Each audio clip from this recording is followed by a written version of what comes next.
I told the bartender I was single on girls' night. He later confronted me in the same bar. Hi Reddit, my name is Luis. I met Felix when I was 26. At the time, I had just gotten out of a long relationship that had left me tired in ways I didn't know how to explain. Felix was calm and grounded, and that felt like safety to me. He wasn't flashy or loud, but he was steady and kind. I liked that about him. We didn't fall in love fast. It took time, but once we got serious, it felt natural to stay in it. There weren't grand gestures, just consistency and a sense that I could trust him. We got married 2 years after we started dating. The wedding was small, just close friends and family. We didn't have much, but we had each other, and that seemed like enough then. Felix worked in a shipping company, and I was managing a small retail store at the time. Life was quiet. We weren't chasing any big dreams, just trying to build something sustainable. We talked about kids occasionally, but we both agreed we weren't ready. We said we had time. The first few years were good. We had our routines. Felix liked to cook on weekends, and I'd sit on the counter while he chopped vegetables and told me about work. We watched the same shows over and over. We had our favorite takeout places, our little jokes, the same grocery list every Sunday. It wasn't exciting, but it was stable. Somewhere along the line, I started feeling like I was disappearing into that routine. It wasn't anything Felix did. He was still the same man I married, still calm, still thoughtful. But I felt like I was becoming someone I didn't recognize. I would look at myself in the mirror and feel like I hadn't changed at all. But I also didn't feel like the same person who used to go out dancing with friends and laugh until my face hurt. I missed that version of myself. I missed feeling wanted, seen, and excited. Nothing in our life sparked like that anymore. It started with a few invitations from friends, girls' nights. At first I'd turn them down. I felt guilty leaving Felix at home, even if he said he didn't mind. But after enough convincing, I went. We'd meet up at a bar downtown, catch up on everything, order drinks, talk about work, relationships, things we didn't say in group chats. Those nights gave me something I didn't know I had been craving. Not because of anything wild that happened, but because it reminded me of who I used to be. Felix never asked too many questions about girls' night. He trusted me and did not want anything to come between the relationship I have with the girls. At first I was reluctant, but over time I started looking forward to those nights a little too much. I'd spend longer getting ready, choosing outfits I wouldn't wear on a regular day. I started noticing the attention I got when we were out. Nothing inappropriate, just looks, smiles, small comments from strangers. I liked it more than I wanted to admit. At home, things with Felix remained the same. That was part of the problem. He didn't notice the small changes, the new perfume I wore, the way I checked my phone more. How quiet I became sometimes after getting back from a night out. He didn't ask, and I didn't offer. We moved around each other like always, but it felt like we were no longer moving together. There were moments where I could tell he sensed something was different. He'd pause before asking how my night went, or glance at me for a second longer when I am distracted. But he never pushed. He gave me space, maybe too much. Or maybe I just took advantage of the space he gave and filled it with things that didn't belong. Around that time, one of my closest friends started dating someone new, and our group started going out more often. Celebrations, birthdays, excuses to try new places.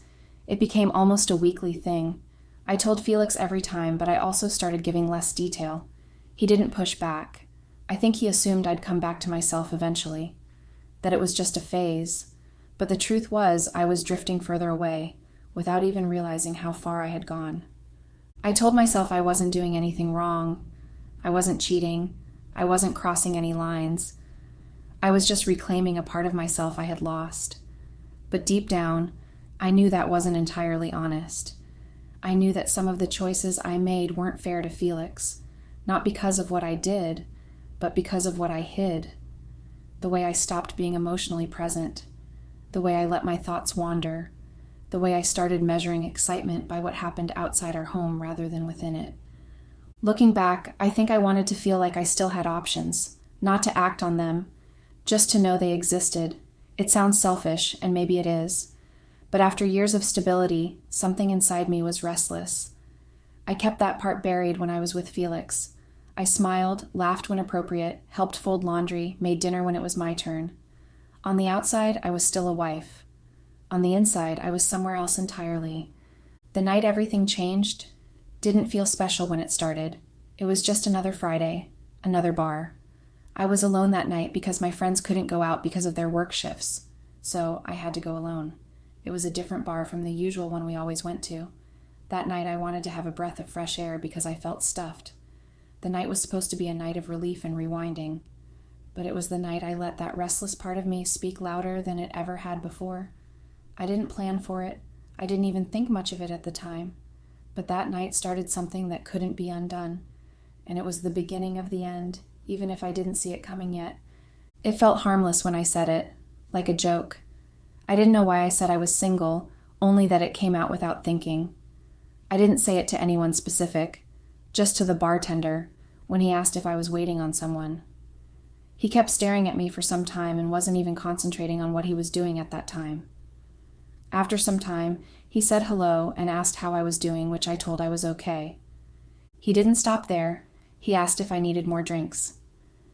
Immediately I replied and told him that I didn't mind having some sips before leaving. He smiled and told me that he would be happy to serve me. Before pouring my drink for me, the bartender asked me why I was waiting on the counter alone. I didn't answer and smiled at me for a few seconds before opening my purse to pay for the drink I had. He also asked me if I was waiting on someone, maybe my boyfriend.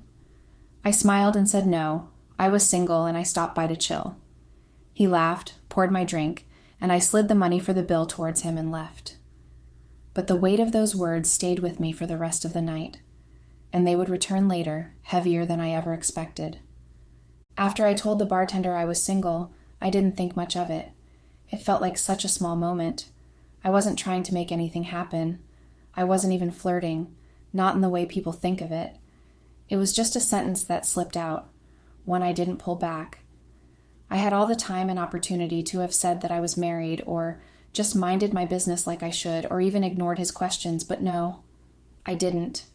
That gave him room to think that I could be an easy catch for him. Throughout the night, the bartender kept smiling at me even though I went to sit down on a table. At some point, he came over to my side, asked if I was enjoying myself or needed anything, and then moved on to serve the next person. I thought that was the end of it. The following Friday, we ended up at the same bar again. It was one of the few downtown places with decent music and drinks that didn't taste watered down. I didn't realize it was the same bartender until he greeted me with a familiar smile. He remembered my drink from last time and slid it across the counter without asking. I laughed, thanked him, and joined my friends. That night, he took a bold step and asked for my name. Before I told him, I asked him why he wanted my name, and he told me he just wanted to know so he could call out to me whenever he sees me again. I found that funny and at the same time impressive at that moment. Even my friends laughed. The bartender is very fun to be with. The few minutes I had spent with him made me realize that. Anyways, guys, I did tell him my name and asked about him. The bartender told me to call him whatever name I liked, and he left. Honestly, I don't really know what his name is. Even up to this moment, I still don't. It's funny, right? I still don't know why he didn't tell me his name, though. I, on the other hand, didn't stress about it then, because I felt like he was just trying to be funny. So guys, after that night, it became a pattern. Not every week, but often enough. We'd go out, land at that bar, and I'd end up talking to him. Nothing serious. He never crossed a line, and I didn't either. But something about the way he looked at me made me feel like I wasn't invisible. Like I was more than a wife who folded laundry and kept up with grocery lists. He asked questions. He noticed things. The way my hair was curled differently. The rings I wore on my fingers. He noticed when I laughed at the music or when I seemed tired. Those little details he noticed meant everything to me. That was the type of thing I wanted my husband to know and make sweet comments on it. Complimenting my makeup, dress, and hairstyles would have made me feel special and wanted. I wanted Felix to spice up things in our marriage. I expected him to do all the work and failed to realize that we were to do it together and not let one person do all the work. Felix didn't make a move, and I didn't either. I kept waiting for him to make the first move, and when he didn't, I started going out. I thought going out with friends to clubs would make me feel better and relieved. I didn't know that I was going through the part of destroying my marriage. If I had stayed home and tried to spice Felix and I's relationship, maybe things wouldn't have gotten this bad. I should have tried and see how it would have been. If I did and Felix made no effort in return, then I would have known that our failed relationship wasn't entirely my fault.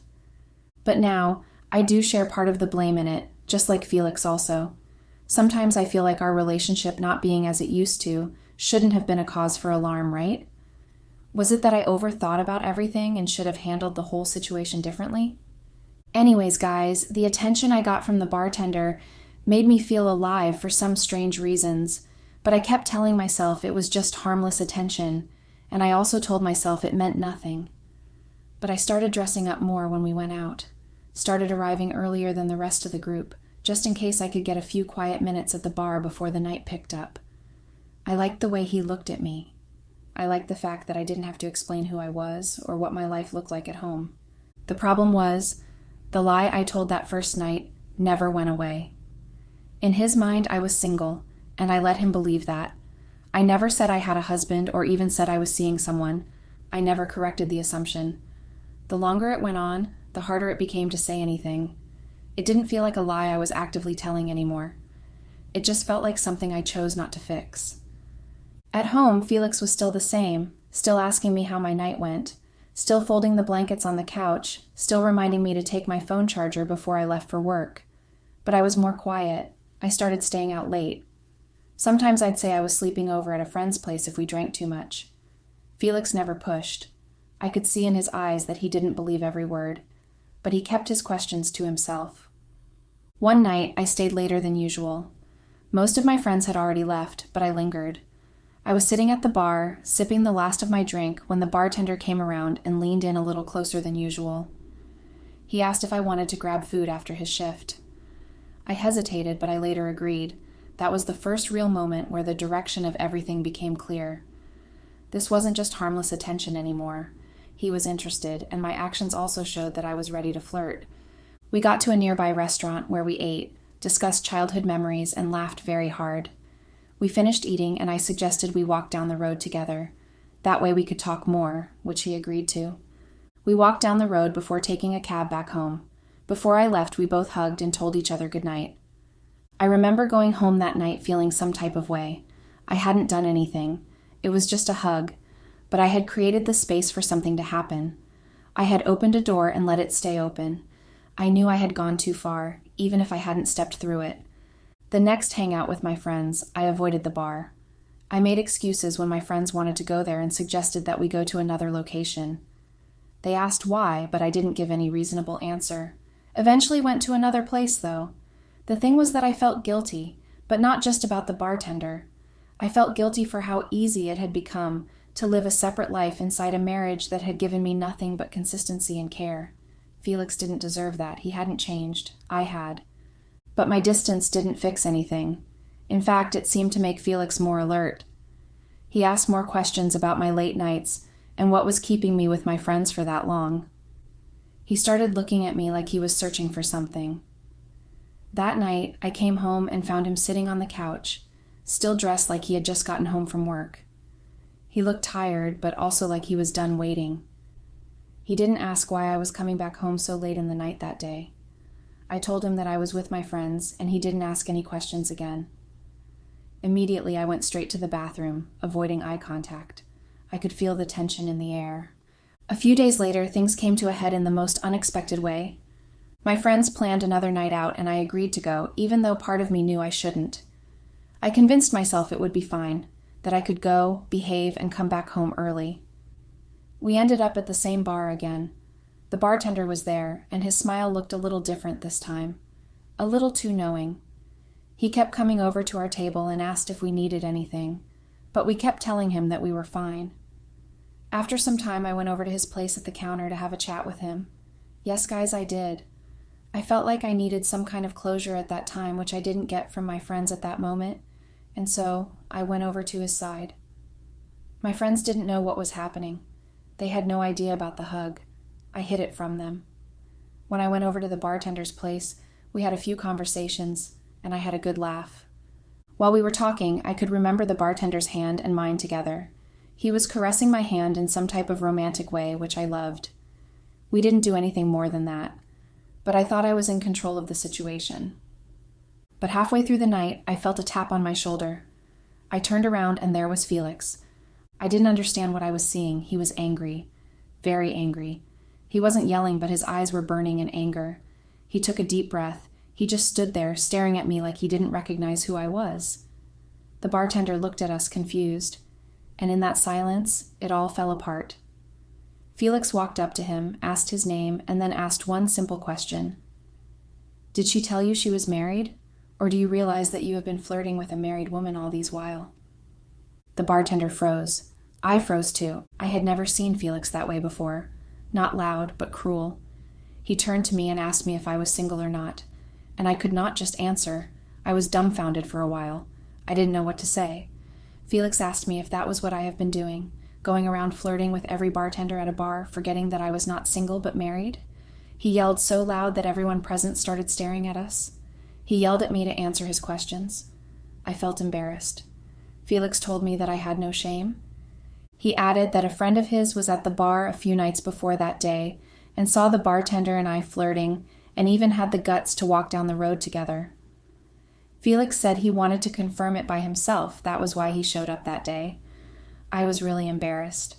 He looked at me for a long time, nodded once, and walked out of the bar without another word.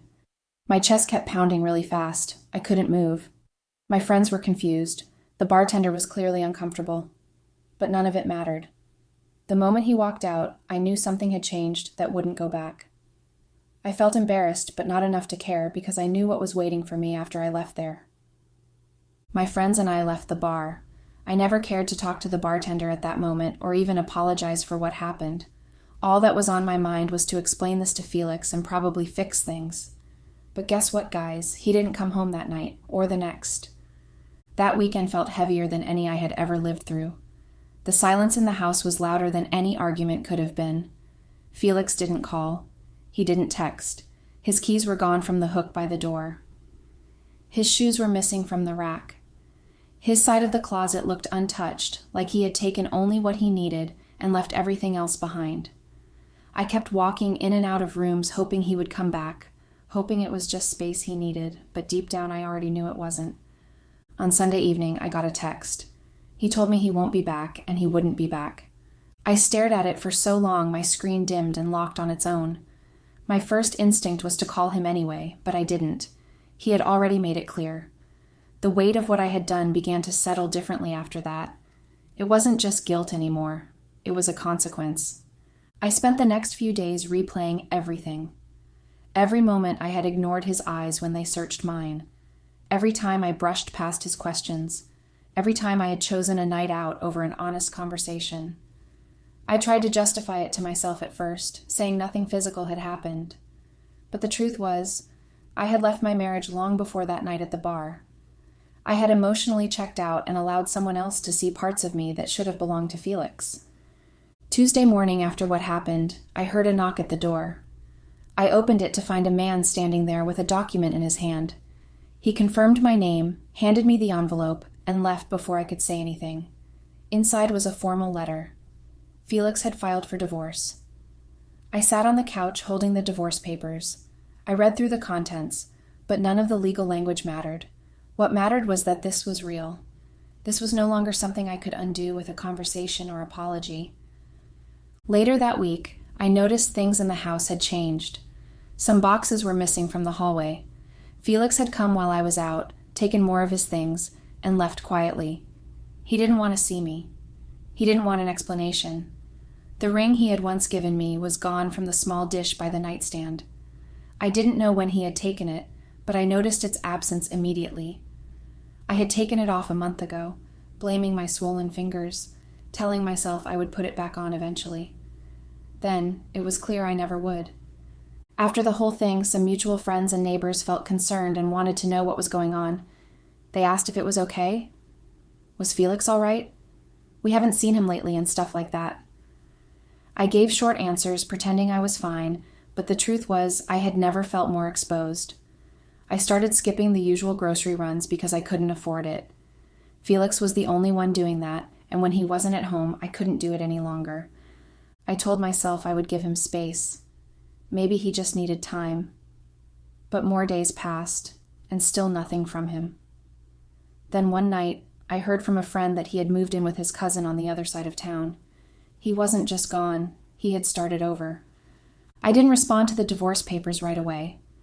Part of me was hoping the silence would create a pause, a delay, something that might slow the ending. But legal deadlines don't wait for emotions. After 2 weeks, his lawyer followed up, and I had no choice but to acknowledge it. I signed the papers quietly, without drama. There was no back and forth. Felix had written everything out in a way that made it simple. He didn't ask for anything that wasn't his. Well, most of everything we had was his anyway. I had only my belongings and myself. Felix just wanted to be free of me. By the time the papers were processed, my days had become routine in the worst way. Wake up, go to work, come home, sit alone and sleep. I no longer went out with my friends. I didn't have the energy to explain things, and frankly, I didn't deserve their sympathy. Some of them had warned me not to, but I didn't listen. I had been too caught up in the attention I got elsewhere. The bartender stopped texting after that night. I had never saved his number, but I knew it when I saw it. At first, he had sent 1 or 2 messages asking if I was all right, but after Felix's confrontation, he must have realized the truth. I never answered him. I had no intention of continuing that mess. It wasn't his fault entirely, but it wasn't a story I wanted to drag out any further. I didn't go back to that bar. I didn't go to any bars. I couldn't stand the idea of being seen, of someone remembering me from that night. That part of the story had passed, but the damage it caused stayed with me. I knew now it had never been about him. He was just the trigger, the moment that revealed how fragile my marriage had become under the surface. I kept thinking back to how easy it had been to lie that night, how normal it had felt to say I was single just for fun.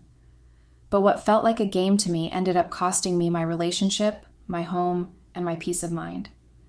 I hadn't cheated in the physical sense, but I had betrayed something deeper: trust, loyalty, respect. One evening, I came home to find a second envelope taped to the door. This one wasn't from a lawyer. It was a notice from a real estate agency. Felix had put the house up for sale. At first, I thought it was a mistake. Then I remembered whose name was on the deed. He had bought the house before we got married, and while we lived there together, legally, it had always been his. There was nothing stopping him from selling it. I called the number on the paper and was told politely that the house had already been shown to several interested buyers. I felt my heart sink. That weekend, someone rang the bell to view the house, a couple in their 40s. I let them in without saying much. They walked around, taking photos, speaking to each other about something. I had no idea what it was. I stayed by the door, arms crossed. When they left, the woman smiled at me and said the house was lovely. A few days later, I got a formal notice from Felix's lawyer again. The sale was in progress. I had a week to vacate the property. No negotiation, no discussion. The day I started packing felt strange. I had lived in that house with Felix for 5 years, but everything around me felt borrowed, like I had been squatting in someone else's space. I tried not to cry while packing, but every time I folded a sweater or put away a photo frame, I couldn't control it. Not just because of what I was leaving, but because I knew I had caused that. That wasn't a tragic accident or a misunderstanding. I had made choices that led me here. I had lied. I had flirted with attention. I had let someone else think I was single because in that moment, I wanted to feel like someone knew. I hadn't thought it would matter. I thought I could control the outcome. But everything had unraveled so fast. A few weeks after settling into my new place, I got a letter in the mail. It was the final confirmation that the divorce had been completed. My name was printed in black and white next to Felix's, followed by the word dissolved. I read the letter twice, then folded it and placed it in a drawer I rarely opened. It was done. There was no more waiting, no more hoping he might change his mind. He hadn't blocked my number, but he hadn't reached out either. I knew he wouldn't. The days started to blur after that. I kept myself busy with work, tried cooking again, and started walking in the evenings just to clear my head. I wasn't okay, but I was functioning. That felt like progress. I didn't talk much about what had happened, except in passing. Most people assumed we had grown apart. I let them believe that. The truth was messier. and I didn't want to explain that I had thrown away a marriage for the thrill of being noticed by someone who didn't matter. There were nights I missed Felix more than I wanted to admit. The way he used to make coffee in the morning without being asked. The way he always remembered to check the locks before bed. The quiet presence he had made everything feel steady. But those memories didn't change the outcome. They just reminded me that I had something good and chose to ignore it. I thought about reaching out more than once, just a message to say I was sorry. But I knew sorry wouldn't fix anything. He had already given me his answer when he left the bar without saying a word, when he handed me the papers, when he sold the house. He had closed every door without slamming it. That kind of clarity didn't need a response. I was living a different life now, smaller, quieter, lonelier, but it was the life I had made for myself. There were no goodbyes, no final messages, no what-ifs. Felix didn't come back to look around one last time. He had already let go long before I realized it. I don't know if he did it to hurt me or to protect himself, maybe both, but I understood it. There was nothing dramatic about how it ended, and that made it hurt in a different way. It was quiet, empty, final. He didn't burn anything down, he just turned the lights off and left. I didn't hate him for how he handled it. In a way, I respected it. He didn't humiliate me, he didn't blast it to the world. He just made sure I understood, without needing to shout. That kind of silence sticks. There were no fights, no second chances, no dramatic reunions. Just a man who had loved me enough to let go without looking back. And a woman who finally understood what it meant to lose something because of her own decisions. Update. Hello, Redditors. It's been over a year since Felix left me and served me divorce papers. I still remember the way he looked at me that night when everything turned sour. Remembering all those moments makes me feel angry and wish that I could have done better. It's over a year now, but I can't get over it. I'm not over it yet, though. I keep beating myself too hard for it, but then again, there's nothing I can do. My life, it's not as it used to be. The past version of my life, even though I complained about being boring before I started keeping late nights, was way better than now. I would prefer it to this right now, anytime, any day. The type of life I'm leaving is lonely and boring. I tried reaching out to some of our mutual friends during the first few weeks after the divorce. They always took time to respond. In fact, a few stopped responding to any of my messages. One of them told me she didn't want to be caught in the middle. I understood. I just didn't expect everyone to choose him so quickly. They didn't have to say anything bad about me. They didn't need to. They just stopped including me. Group chats went quiet. No more weekend brunches or quick calls just to check in. And after a while, I stopped trying to. There's only so many times you can send a message and pretend it doesn't sting when it goes unanswered. I hate to be openly ignored by the people I once took as friends or family. None of my friends could stand by me during the time I needed them the most. Sometimes I keep wondering if the friendship ever meant anything to them. I keep questioning myself about the wrong choices I made. Of course, it's not their fault. I was the one that carelessly threw myself and my marriage under the bus. I have already made peace with the fact that I don't have anyone to call friends. I would just try and stay on my own or probably make friends again. But this time it's going to be genuine. So guys, aside from the cold behavior from my friends, I also got the biggest shock of my life. A month ago, I ran into the bartender again, not at the same bar, but in a grocery store. He saw me before I saw him, and just like that, he turned his face away and walked in the opposite direction. No eye contact, no nod, nothing. I stood frozen and stared at the back of his head as he left. I didn't follow him. There was nothing to say anyway. I was shocked and kept asking myself if that wasn't the bartender that always pretended to be nice and was all drooling over me then. In fact, he played a major part in me losing my marriage. I couldn't believe that he could ignore me. He couldn't just come over to say hello or pretend like he cared and ask me about my well-being. But no. Instead, turned his back to me and he acted like he didn't see me. I was not just shocked, but angry. That was what made me not go after me because it was obvious that he saw me but pretended to. Sometimes I wished I had approached him at that moment and given him a slap on his face. Maybe that would have calmed me down. The next time I bump into him again, I'm sure I'll do that. Anyways, guys, sometimes I've thought about trying to date again, but the idea feels exhausting. I tried the apps for a few weeks and had some conversations that went nowhere. Every time I started typing a message, I'd imagine having to explain my past. I didn't want to lie, but I didn't know how to tell the truth either. So I deleted everything and stopped trying. There's a kind of loneliness that isn't just about being alone. It's about being invisible. I go days without speaking to anyone unless it's about work or groceries. I've become a stranger to the world I used to belong to. I hear people laugh outside my window or talk at the bus stop, and I wonder if they know how lucky they are to be connected to someone, anyone. Sometimes I walk past our old neighborhood. I don't know why I do it.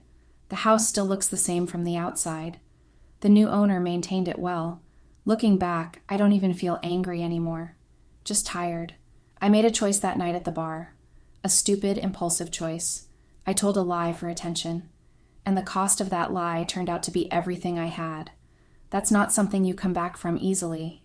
I think people expect a big ending, some redemption arc or a fresh start, but sometimes there isn't one. Sometimes you just carry the weight of what you did and learn to live with it. So that's where I am. Not healed, not forgiven, just here. And maybe that's the most honest place I've ever been.